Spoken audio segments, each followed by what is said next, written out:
মানুষ বড়ই বিচিত্র প্রাণী।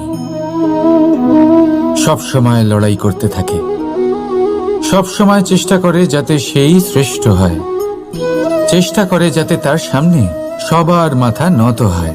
তাই সবার আগে শক্তি অর্জন করার চেষ্টা করে। সে শক্তি অর্জন করেও নেয়, আর তারপর ভয় দেখিয়ে সবাইকে নিজের সামনে নত করে। কিন্তু একটা গুরুত্বপূর্ণ কথা ভুলে যায়, বুঝতেই পারে না। দেখুন, আমি আপনাকে একটা উদাহরণ দিই।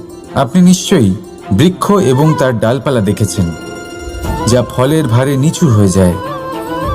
ফল পড়ে গেলে আবার সে উঠে যায়, তারপর আরও একটা ফল হয়, সেটাও পড়ে গেলে আবার উঠে যায়।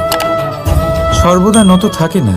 কখনো হাঁটতে গিয়ে আপনি নিশ্চয়ই দেখে থাকবেন যে আপনার পা কোনো ফুলের ওপরে পড়লে তা নত হয়ে যায়, কিন্তু যেই আপনি পা সরাবেন সেই ফুল আবার উঠে দাঁড়ায়। একটা অত্যন্ত গুরুত্বপূর্ণ কথা মনে রাখবেন, যে শির ভয়ভীত হয়ে আপনার সামনে নত হয়, সেই শিরই বিরোধিতা করতে সবার আগে দাঁড়াবে। আপনি জিতে নিন, সবাইকে জিতে নিন, কিন্তু ক্ষমতার দ্বারা নয়। তাদের জিতুন প্রেমের সাহায্যে। রাধা রাধা। ঈশ্বর লতা পাতাকে দাঁড়িয়ে থাকার শক্তি দেননি, ঈশ্বর এই শক্তি দিয়েছেন বৃক্ষকে। এই লতা পাতা বৃক্ষের সাহায্যে দাঁড়িয়ে থাকে, তাতেই বিকশিত হয়। এবার এই লতা পাতা দুই ধরনের হয়। প্রথম সে যে এই বৃক্ষতে বিকশিত হয়, ফুল ফুটিয়ে তোলে, নিজেকেও সুন্দর বানায়, বৃক্ষকেও সুন্দর বানিয়ে তোলে।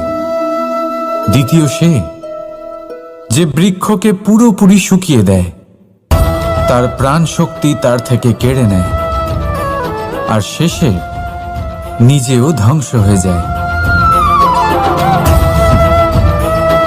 তাই মনে রাখবেন, যে ব্যক্তি সবসময় আপনার সাথে থাকে, সবসময় আপনার সম্বল হয়ে থাকে, সবসময় সে আপনাকে সাহায্য করে, আর যদি আপনি তার সাথে ছলনা করেন, আপনার অন্ত নিশ্চিত।